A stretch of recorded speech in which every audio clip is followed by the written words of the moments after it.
Recibimos en estudios al presidente del Es Consejo, verdad, Robert Silva. Porque sí, es importante a veces cuando las personas, los invitados que traemos, hay algunos que vienen vestidos para unos atorrantes, ¿no? No diga eso. ¿Cómo Robert anda, siempre viene Silva? impecable, está bueno. Está Buen bueno. día, buen día. Sí, Pero sí. es que es verdad, usted sobresale entre el montón, ¿no? Está muy Muy bien, elegante, está muy bien, siempre Robert, muy bien. está muy bien. Muy bien Usted con combinado. Nubel es el tipo más Nubel elegante de la también, televisión. es verdad. ¿no? Nubel también. Tenemos un ranking de los más elegantes. Nubel, Robert Silva. Y yo. No, usted, mire, se puso la misma camisa que ayer, imagínese que está en el ranking. ¿Qué es esa? A Martín Lema también lo tendríamos que poner en mire. el ranking de las personas más elegantes del Uruguay. Bueno, ya se está hablando mucho de la presencialidad plena, ya vamos a hablar de eso, pero lo primero es lo primero, ¿no? Hoy se terminan los consejos, ¿no? Hoy Sería como- asumen las nuevas direcciones generales y las subdirecciones de los subsistemas de primaria, secundaria y técnico profesional. Ahí está, o sea que damos vuelta a la página de los consejos donde había participación docente de algún modo, ¿no? Bien sabe Silva que esto ha sido rechazado por los sindicatos, por los FENAPES en las últimas horas. Lo consideran un retroceso y consideran ahora no sentirse representados en lo que son los procesos de transformación educativa, ¿no? ¿Qué puede decirnos al respecto? Yo creo que la realidad es de un cambio.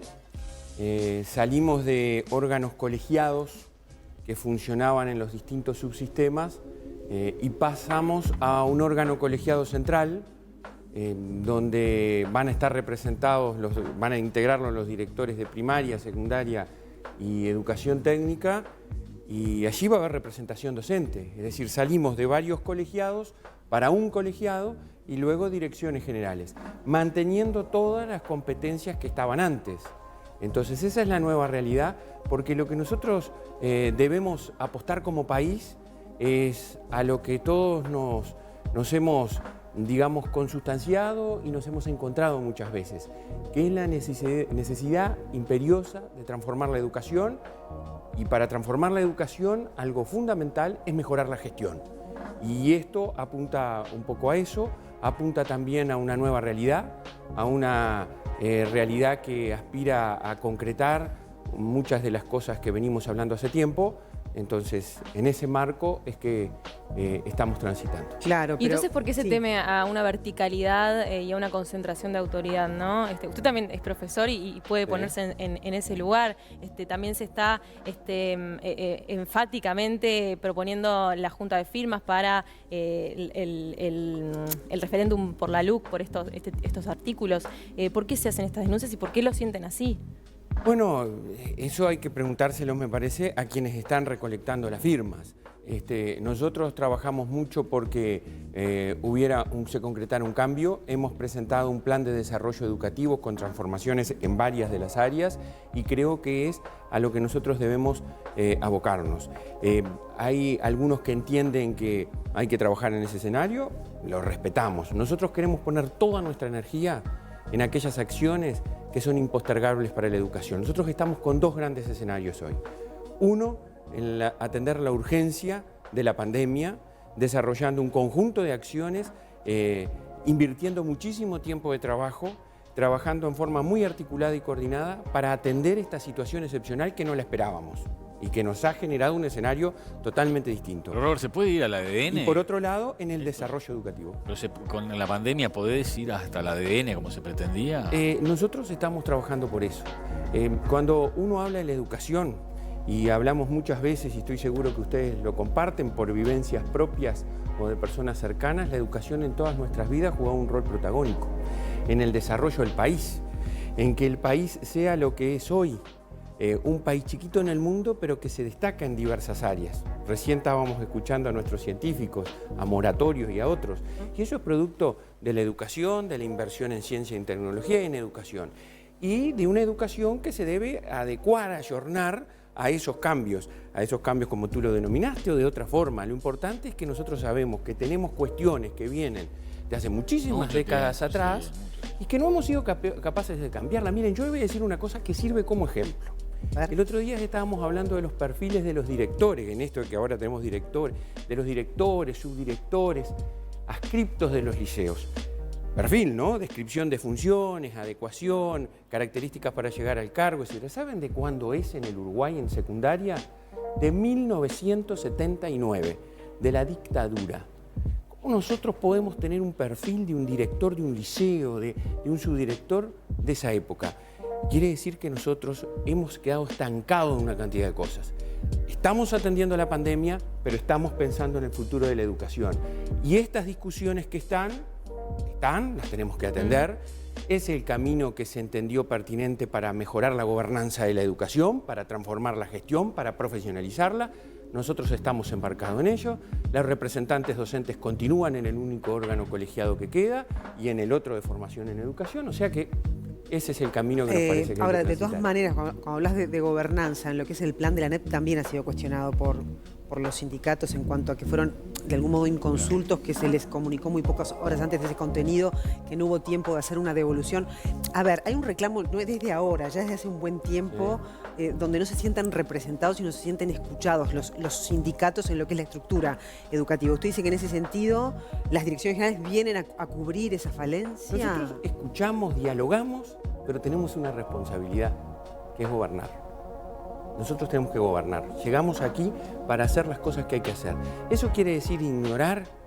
¿Quiere decir no escuchar? No, quiere decir que la responsabilidad de gobierno la tenemos nosotros y que en los ámbitos que corresponde la negociación colectiva, en las condiciones de trabajo, en muchas otras cuestiones, incluso en este mismo plan. Miren, primero nos criticaban porque no había plan. Estábamos trabajando desde el año pasado, ¿no? Miren que venimos desde el año pasado, atendiendo las circunstancias del 2020, pero pensando en el 2021. Presentamos el plan. Se nos critica porque se presentó tarde y porque el plan es tardío y porque es una cáscara y porque no tiene contenido. Y bueno, señores, si no tiene contenido, si entienden que no tienen las cosas, presenten las propuestas que estimen del caso y las vamos a atender en la medida que las consideremos pertinentes para los fines que buscamos. ¿No hubo propuestas en el proceso de construcción de este plan? Nosotros no hemos recibido. Lo que sí digo, hay diálogo a nivel de los subsistemas. Por ejemplo, me consta que hay un grupo de trabajo que está trabajando en educación inicial y primaria y que están integradas las partes y que me parece muy bien y que creo que es un camino a transitar. La política educativa es responsabilidad. Porque cuando hablamos de política educativa, como lo decía hace un rato, hablamos del porvenir, hablamos del futuro del país, hablamos de la construcción de oportunidades para la gente, de construcción de las oportunidades para los hijos, de los padres y de las madres, que lo que queremos es darle oportunidades que nosotros no tuvimos. Y cuando de eso se trata, es una responsabilidad muy importante, que nosotros la construimos en diálogo, en acuerdo, pero sin delegar las responsabilidades que y este plan, que después vamos a desgranar un poco de 3 o 4 cosas que son las más destacables, también tiene un aspecto que es logístico, estructural, edilicio, y otro aspecto que tiene que ver con lo pedagógico y entre lo, por ejemplo, lo emocional también, ¿no? Sí, tal cual. Y contemplar el tema de la salud mental. Desde el GACH ya se ha asesorado, y sabemos que ustedes están en intercambio con las autoridades permanentemente, sobre la importancia de la continuidad de la clase en las escuelas, en las aulas, de ¿no? la presencialidad. Y cómo eso puede irrumpir de forma negativa en la conducta y en las emociones de los niños, ¿no? Entonces, en ese sentido, ¿cómo se viene trabajando en lo estructural? Se había anunciado un relevamiento de diferentes locales que podrían venir a sumar los espacios necesarios para las distancias, para que se cumplan con las medidas sanitarias, se puede llegar a la presencialidad de esta famosa neta, total, no sé, ¿cómo viene ese trabajo? Presencialidad priorizada, gradual y segura, como nos gusta decir. No plena. A nosotros. ¿No plena? No, así, ya hemos tenido plena, ¿no? Yo digo, a veces es bueno decir las cosas. Miren, yo pedí a primaria que hiciera un relevamiento. De las 1042 escuelas rurales, las 1042 tuvieron presencialidad plena, que esto quiere decir todo el horario, todos los días, con comedores funcionando. Las 1042. Luego tenemos 900 escuelas urbanas. De esas 900 escuelas urbanas, el 31% tuvo presencialidad plena. Todos los días, todo el horario. Luego, algo más del 40% tuvo presencialidad todos los días, porque las de tiempo completo y tiempo extendido tenían horario cortado. Y nos queda un número, el número restante de centros educativos por los cuales tenemos que trabajar. Vamos hacia ese horizonte. ¿El 1 de marzo cómo arrancamos? El 1 de marzo vamos a arrancar con la mayor presencialidad posible en todos los centros educativos con el conjunto de acciones y medidas que hemos establecido. Venimos haciendo un relevamiento desde septiembre del año pasado, tenemos establecido pautas para nuestros directores e inspectores, para nuestros equipos, tenemos una guía de infraestructura establecida, tenemos también un formulario de relevamiento que hoy queda pronto para continuar con ese proceso de relevamiento que ya se viene realizando en todo el país. ¿Pero qué es lo que contiene ese documento de relevamiento? Ese documento lo que contiene es un conjunto de priorizaciones para ir optimizando los espacios, siempre teniendo en cuenta que debemos respetar, que ha sido clave de nuestro accionar el año pasado, los protocolos sanitarios.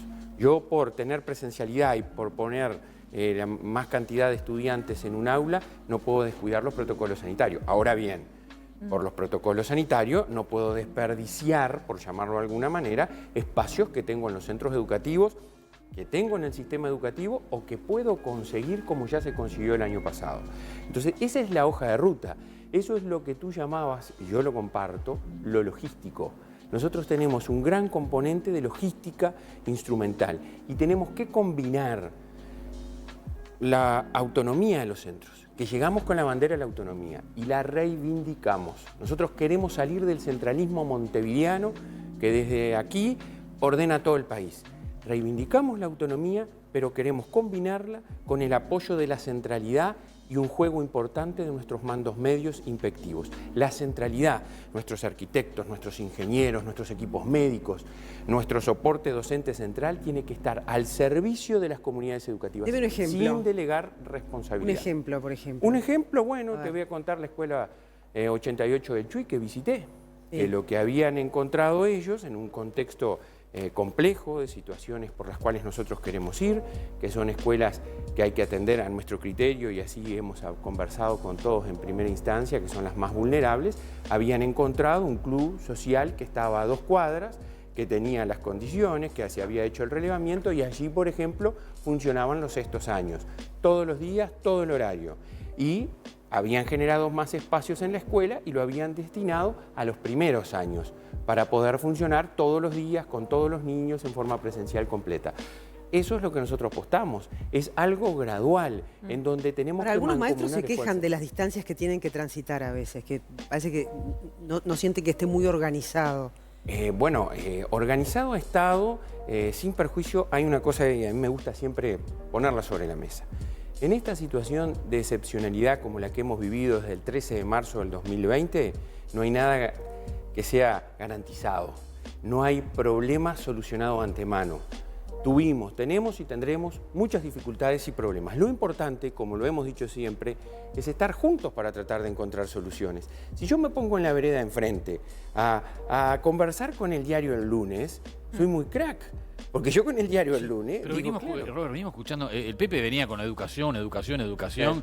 ¿Cuándo vamos a darnos cuenta de que tu gestión dio frutos, ¿no? Porque no quiero que venga otra administración más y nos venga otra vez, porque lo hemos venido escuchando hace muchos años, ¿no? Nosotros es una de las cosas que hemos dicho siempre, es decir, de educación venimos hablando hace tiempo y los cambios muchas veces no se concretan. La inequidad del sistema educativo sigue estando, porque nosotros tenemos problemas de inequidad, pero no son de la pandemia, ¿no? Vienen de muchísimo antes. Claro, sí. Entonces, nosotros por eso, en esta instancia, y es lo bueno, por eso yo decía, nosotros estamos con la pandemia, hablamos de la pandemia, hablamos de edificio, hablamos de alimentación, hablamos de todas esas cosas, pero no estamos descuidando lo otro. Y ahora en marzo comienzan los centros María Espínola, que es una propuesta innovadora, integral, inclusiva, que va por el tiempo extendido, que va por la alimentación, pero que va por el trabajo por proyecto, interdisciplinario, con capacitación y formación docente, con estabilidad docente. Hemos comenzado una experiencia piloto en el departamento de Flores de los docentes radicados por 3 años. Aquellos que muchos han escuchado, ¿por qué los profesores de secundaria y UTO eligen todos los años, generando esa inestabilidad? Bueno, en Flores ya lo comenzamos, en 1 año de pandemia, en 2 años de pandemia. Estamos comenzando acciones. Quizás muchas veces pueden quedar desdibujadas por esta situación de emergencia. Pero yo invito a la población, en nuestra página web está el plan de desarrollo educativo. Nosotros nos hemos establecido una hoja de ruta clara con 6 lineamientos estratégicos y con metas asociadas a cada uno de los objetivos establecidos. Tenemos una hoja de ruta estamos transitando por ella. Y te voy a decir una cosa y con esto redondeo, para lo que tú planteas. El 2021 es un año bisagra, es un año clave para gestar ese conjunto de transformaciones que en educación el país precisa para generar oportunidad y para pensar en el futuro. No tenemos que dejarlo pasar. Por eso estamos constituyendo un conjunto de equipos en ese sentido. Robert, sí. volviendo al tema del 1 de marzo, el comienzo de clases y esa evaluación que hacía sobre la presencialidad plena. Presencialidad plena no es asistencia plena. ¿Este año se va a ir por la obligatoriedad desde un comienzo? ¿Que los niños tengan que ir o tendrán las faltas? Nosotros el año pasado, tú recuerdas, que desde octubre, si no recuerdo mal, los primeros días de octubre, volvimos a la obligatoriedad. Sí. Yo digo, en aquel momento, cuando nosotros el 22 de abril volvimos a la presencialidad en las escuelas rurales y a partir de junio en las otras, basta googlear un poquito para saber la realidad, lo que fue. Yo les confieso, siempre digo, que fue una de las decisiones o de los lugares más difíciles que me tocó estar, junto con otros, tomar esas decisiones en aquellos momentos. Luego el tiempo va transcurriendo y vamos haciendo otras valoraciones, porque además la misma ciencia de la que ustedes hablaban nos ha empezado a poner otras evidencias. Aparte, la situación de octubre tampoco es la situación de ahora. En octubre teníamos poquitos casos. Ahora... Exactamente. Nosotros vamos por lo que fuimos desde el 22 de abril, luchando por la presencialidad, luchando también por la obligatoriedad que la establecimos en octubre y la levantamos a fin de año cuando comenzó la situación de cierre del año escolar. Y ahora vamos por eso, pero también, y siempre lo digo y no me canso de decir, porque ha sido un apoyo, digamos, indispensable para cumplir esta tarea, el apoyo del Ministerio de Salud Pública, el diálogo permanente con el ministro Salinas, el diálogo permanente con el Grupo Asesor Científico y también, quiero decirlo, con el Poder Ejecutivo en el marco del SINAE, con el Presidente de la República, permanente. Son decisiones de gobierno articuladas para generar la mejor solución para todos nosotros, para todos los uruguayos. En ese sentido, nosotros desde la ANEP vamos por la presencialidad y la obligatoriedad. Ahí va. Y desde el punto de vista pedagógico-emocional, que era la otra patita que yo le planteaba la otra parte del plan. Al inicio, es decir, ¿qué planes tienen para preservar la salud mental del alumno, ¿no? Porque en definitiva, el aspecto emocional en la pandemia ha dejado evidencias realmente muy crudas, ¿no? Y se han visto situaciones realmente de mucha violencia, además intrafamiliar, que eso también pega en el sistema educativo. Es decir, por allí se habló de una guía para los docentes. ¿Cómo es que se va a implementar esa guía? ¿Cómo va a coayudar a esto que le estoy Nosotros planteando? la estamos instrumentando, o sea, ya tenemos una primera... Nosotros trabajamos mucho en coordinación en estas cuestiones y en tantas otras, una alianza estratégica, como decimos, que hemos afianzado vínculos, que es fundamental con el Plan Ceibal. La ANEP no puede ir por un lado y el Plan Ceibal va por el otro. Siempre lo dijimos. Y estamos trabajando con su presidente, con Leandro Folgar, en el marco del directorio del Plan Ceibal, que también lo integra el ministro de Educación, Pablo da Silveira, en forma muy articulada. Y ahí ya tenemos guía socioemocional para las familias, guía para los estudiantes. Ahora lo que estamos trabajando es a partir de una encuesta que nosotros el año pasado hicimos a los estudiantes y nos puso en evidencia situaciones que ellos mismos dicen que los afectó, la ansiedad, la incertidumbre, el vacío, la soledad de no tener el contacto con sus pares y además las inseguridades propias, por ejemplo, como nos dicen ellos en la encuesta y en el relevamiento, de no tener los aprendizajes que requieren para seguir avanzando en su trayecto. Entonces, todas esas cuestiones va a implicar un trabajo de nuestra Dirección de Derechos Humanos en coordinación con todos los subsistemas para generar un espacio de acompañamiento, potenciar los espacios que la educación tiene. ¿En los hechos qué significa Significa generar una acompañamiento? batería de herramientas que, por ejemplo, ante determinadas situaciones el estudiante sepa dónde tiene que acudir, sepa dónde tiene que ir. Por ejemplo. Por ejemplo, nosotros tenemos la división integral, la Dirección Integral del Estudiante en el Consejo de Educación Secundaria. Y muchas veces esas situaciones que se generan están exclusivamente relacionadas con las direcciones de los centros ante determinadas situaciones. Bueno, queremos habilitar espacios dentro de la ANEP o fuera de la ANEP, ponerlos en conocimiento para generar acompañamientos. Y a su vez, que esas situaciones no son propias de los estudiantes, de uno, de dos o de tres. Muchas veces los equipos de dirección de los centros lo detectan, lo contactan. Lo que queremos hacer es decir, bueno, tenemos estas herramientas, utilicémoslas para generar esos espacios. ¿Y van a integrar a los padres de los niños de las escuelas públicas que han tomado también protagonismo en esta pandemia porque se han organizado y han reclamado ser consultados y ser integrados en los procesos de reformas del sistema, ¿no? Como es este plan que usted está Sí, hay contando. un conjunto de padres que han planteado situaciones específicas. Muchos de los planteamientos ya estaban siendo desarrollados por la NEP.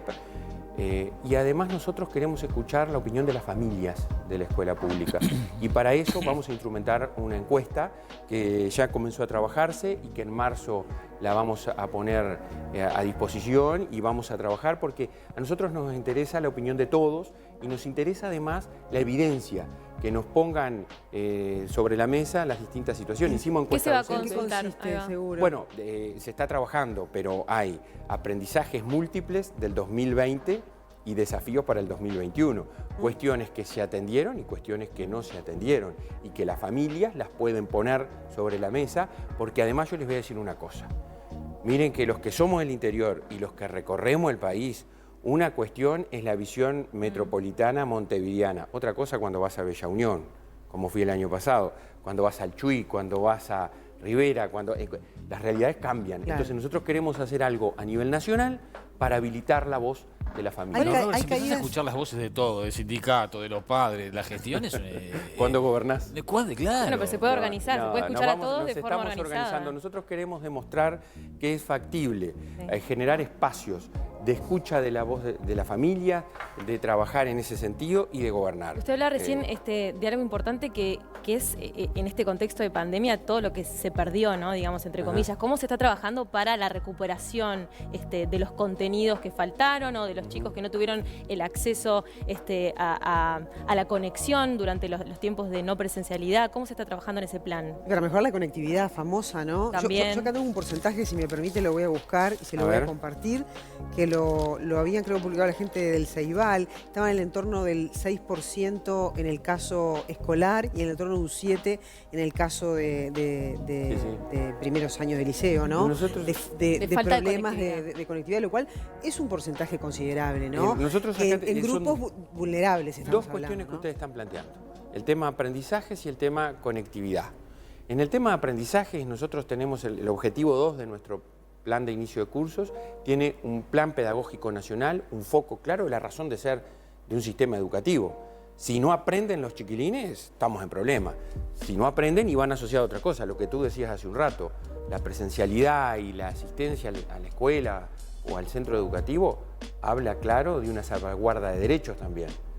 Y sobre todo en los contextos más desfavorecidos. Ahora, en un plan pedagógico de recibimiento, no podemos recibir a nuestros estudiantes de la misma manera que todos los años. Entonces, cada subsistema está generando un módulo de bienvenida que por lo menos va a tener una duración de 30 días, que van a haber trabajo articulado, que hay lineamientos generales, pero tampoco esperen que desde la autoridad central nosotros le digamos, señores, tienen que hacer esto, esto, esto, esto. No. Se van a integrar salas docentes, espacios con los docentes de cada centro educativo para generar en el marco de la integración de su módulo cómo recibirlos y luego espacios de acompañamiento. Pero falta poco para tutorías. todo eso, estamos a 20 días. Ya ¿Se está va, todo, se va a poder? ya está todo encaminado. El 17 se reintegran los maestros. Nosotros tenemos además ya desde el primero, tanto en secundaria como en UTU, los docentes reintegrados.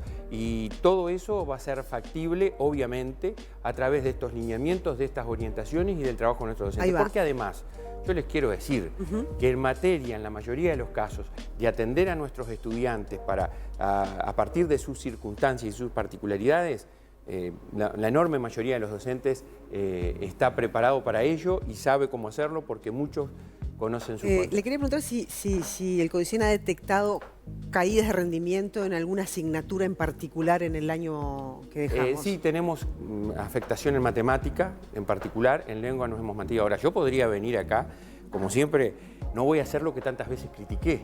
Nosotros podríamos venir acá desde el equipo de que integramos el gobierno de la educación y venir a sacar carpetas y decir, miren, yo les traigo los resultados de las promociones. Ustedes saben que mejoraron las promociones en bachillerato, que mejoraron las promociones en formación profesional básica, que mejoraron... Cuando se habla de promociones, es pasar de año. Promover con 3 asignaturas o menos en bachillerato, secundaria... ¿Pero eso no ha sido porque hubo menos exigencia? Bueno, es lo que yo digo. Entonces nosotros no podemos venir solo con resultados, decir, miren que no se afectaron, no, porque en realidad los aprendizajes se afectaron. Entonces lo que nosotros tenemos que hacer es trabajar fuertemente en esa línea, es trabajar en una cuestión que sea reforzamiento de aprendizajes, priorizaciones curriculares, qué se aprende y cómo vamos a tratar de generar ese reforzamiento de aprendizaje que es fundamental, porque nos lo dicen los estudiantes, nos lo dicen los docentes y la evidencia también de evaluación. Y ahí lo llevo al plan de ANEP, que tiene algunos elementos que son muy importantes, la vuelta de clases los sábados, circunstancialmente solo por el 21, ¿no? Sí. A la UTU y a los liceos, sí, para recuperar, ¿no? Y para cumplir con la presencialidad que está como meta, ¿no? Cursos de introducción, de nivelación, capaz que eso es un poco lo que usted está... Que ahora me gustaría que lo explique un poquitito más, esa guía de acompañamiento de la que ya hablamos, y también después está todo el tema sanitario. Pero en lo que hace a la vuelta de los sábados, desde ese punto de vista también, ¿está la logística pronta? La logística pronta, yo les quiero decir lo siguiente. Acá mucho se dice, los liceos y las UTU en ciclo básico, las UTU en bachillerato siguen funcionando los sábados, nunca dejaron de funcionar. El ciclo básico de los liceos y de las UTU funcionó hasta el año 2016, los sábados. Es cierto que hay evidencia de que los sábados, quizás también por un tema de distribución de horarios, por organización interna de los centros, no era un buen... Muchos alumnos no asistían, había problemas. Ahora yo le digo a la gente, estamos en situación de pandemia, tenemos que abrir el abanico de oportunidades, darnos cuenta que yo no puedo quedar en mi situación de decir voy a hacer lo mismo para atender situaciones tan diferentes. ¿Hay buena receptividad por parte de las familias y los docentes de volver a los sábados? Yo supongo que como todos queremos, yo no tengo evidencia empírica, sí he hablado con mucha gente que está de acuerdo, pero lo que sí quiero decir, todos queremos que haya mayor presencialidad, claro, todos queremos que nuestros chiquilines vayan más a los centros, entonces habilitar un día más es una posibilidad de presencialidad más, lunes, miércoles, viernes unos, martes, jueves, sábado el otro, a la semana siguiente se invierte. Es una posibilidad concreta, real y certera ante una situación de dificultades como la que estamos. ¿Que va a implicar mayor organización? Es cierto. La gente, lo que va a pasar es que su horario de trabajo lo va a distribuir en más días, como era hasta ese... Ahí va. ¿Y estos cursos introductorios de nivelación son para todos los niveles de la educación? Todos los niveles, educación primaria, educación secundaria básica, UTU, ciclo básico de los dos, tanto de secundaria como de UTU, y también el bachillerato. ¿Y eso se consustancia el primer día de clase? ¿Cómo? Eso es el primer día de clase. Desde el 1 de marzo u 8 de marzo nosotros vamos a tener esa instancia de bienvenida, seguramente se establecerá que el 1 y el 2 ingresa primer año, se establecerá y así sucesivamente, segundo, tercero. A muchos centros ya he hablado con directores, están pensando que por ejemplo los de segundo reciban a los de primero y así se generen instancias de intercambio con los equipos docentes y con los pares, que es muy importante. Y la parte de nivelación, que es ver qué tan capacitado está el alumno para transitar ese año, ¿no? Sí. Eso lo determina el docente. Claro, en función de las priorizaciones curriculares que nosotros... ¿Se hace una prueba? Nosotros tenemos herramientas de evaluación, de evaluaciones diagnósticas, que ya estaban desarrolladas en el marco del planeamiento de la ANEP y que las vamos a poner a disposición. Tenemos también herramientas que ha desarrollado el Instituto Nacional de Evaluación Educativa, que queremos ponerlas a disposición, que ya están, pero que queremos poner como una gama de instrumentos a disposición de nuestros ¿En qué estudiantes. consisten concretamente? Consisten en una evaluación como cualquiera de nosotros, que te plantean un ejercicio. Por eso, una prueba, preguntas y respuestas. En realidad nosotros estamos muy por la línea de las situaciones a resolver, la resolución de problemas o como se lo quiera llamar. Es decir, una situación concreta a partir de la cual se despliega en el conjunto de habilidades o de competencias, habilidades y competencias que se tienen en función de los aprendizajes. ¿Y esa nivelación implica que ciertos grupos se formen para igualar los que están más avanzados? Bueno, eso va a quedar a criterio de los centros educativos. Nosotros hoy por hoy tenemos un sistema rígido de que tenemos los grados, que tenemos los grupos etarios distribuidos.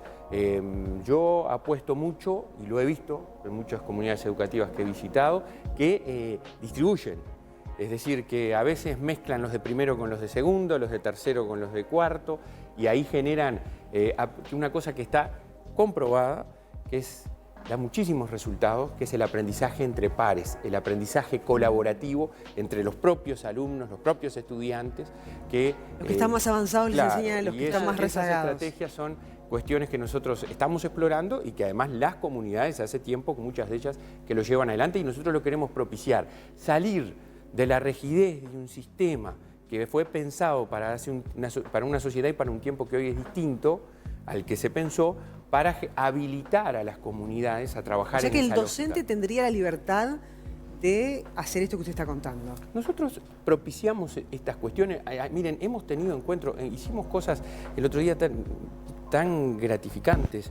Nos reunimos con los inspectores de primaria de todo el país, los departamentales, los regionales de la UTU de todo el país, los regionales de secundaria, y tuvimos una conversación, como a nosotros nos gusta decir, en clave ANEP.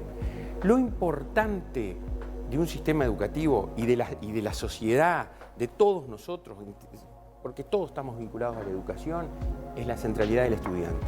Y para hacerla efectiva hay que ser, y más en estos tiempos, disruptivo, innovador, y trabajar en clave sistémica. El chiquilín que ingresa con 3 años es el mismo que después egresa cuando sale al liceo. Y él no tiene que estar, él y su familia, el padre, la madre, la abuela, recibiendo o cargando la mochila que en primaria se hace de una manera, en secundaria se hace de otra, en UTU se hace de otra.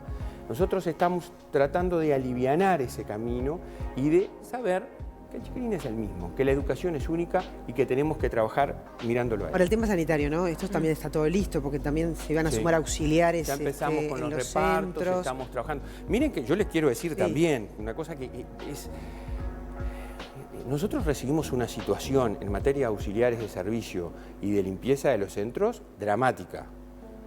Una por carencias, otra porque tenemos una cantidad de funcionarios que están exonerados de tareas o que están con licencia. Entonces a veces a ti te figura un centro educativo que tiene 8 funcionarios y en realidad no los tiene. ¿Por qué exonerados de tareas? Y porque tienen juntas médicas que dicen que bueno, que no pueden hacer todo, o nada prácticamente en algunos casos. ¿Por cuestiones de edad, de muchos años de trabajo? O de alguna enfermedad que dificulta el esfuerzo físico y esas cuestiones. Entonces nosotros el año pasado habilitamos, además de designación de funcionarios, un camino alternativo que lo queremos explorar, que es la contratación de cooperativas sociales. Nos parece que es muy bueno generar oportunidades y a partir de ahí generar posibilidades a los centros educativos y también aumento de horas en empresas terciarizadas. Y este año hemos establecido un sistema para atender eso, de contratación de horas docentes a nivel central para atender las emergentes, las situaciones que vayan sucediéndose. Hemos dispuesto 10 millones de pesos en primera instancia, que quiero decirlo que no es eso.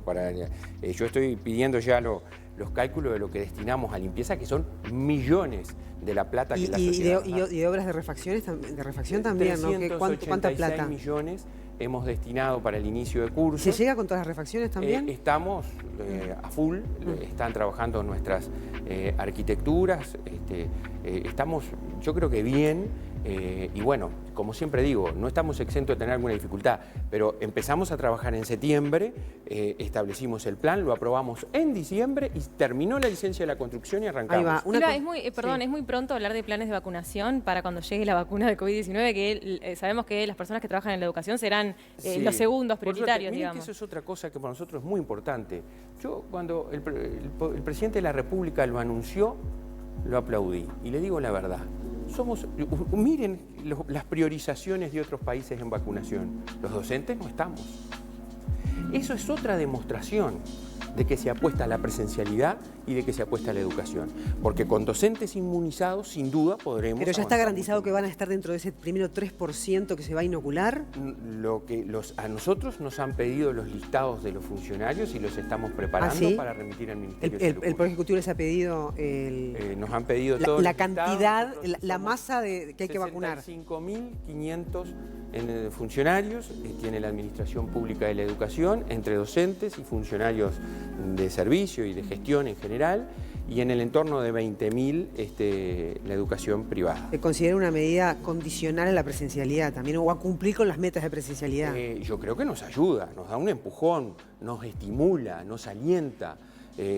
Yo creo que es una muy buena decisión que a nosotros en la ANEP la aplaudimos, la vemos con muy buenos ojos, somos también en eso una excepción y estamos poniendo todo lo que esté a nuestro alcance. O sea, está el personal de la salud y dentro del personal de la salud están todos los docentes y la población más vulnerable. Esa sería como la primera ola vacunatoria acá en Uruguay. ¿Ya están las fechas de las vacaciones de julio, vacaciones de septiembre? Todavía no, estamos reorganizando el calendario escolar en función de la realidad. Siempre hemos sido defensores de que el calendario esté. En 2016, cuando llegué al Codicen, fue una de las cosas que puse sobre la mesa, pero en las actuales circunstancias nosotros esperamos ver cómo iniciamos el año para luego definir el calendario. ¿Cuándo va al Parlamento el Codicen, que lo llama el Frente Amplio? No tenemos fecha. Seguramente, como pasa siempre, la presidencia de la Comisión de Educación nos llamará para coordinar la fecha. Nosotros estamos a disposición para informar todas las acciones que hemos desarrollado durante el 2020 y las que proyectamos realizar en el 2021. Le agradecemos mucho, Robert, que haya estado esta mañana y su buena disposición, como siempre, y además es muy importante todo lo que hemos conversado porque estamos a poquito de que comiencen las clases y hay muchos padres y madres mirando el programa, así que... Éxitos. Bueno, muchísimas gracias. Que prontamente venga la vacuna también, para que nos dé a todos mayor tranquilidad. Ojalá. Ayer vimos que el Hércules nos estaba trayendo... ¿Vio la imagen de los Ultra Freezer? Traen los otros 4 que faltan, que se suman a los 2 que están acá, que son 6. Ahora en instantes vamos a estar hablando con la empresa que después se encarga de la logística de la distribución de la vacuna, que es parte del engranaje también. Gracias. Gracias a ustedes. Por haber estado.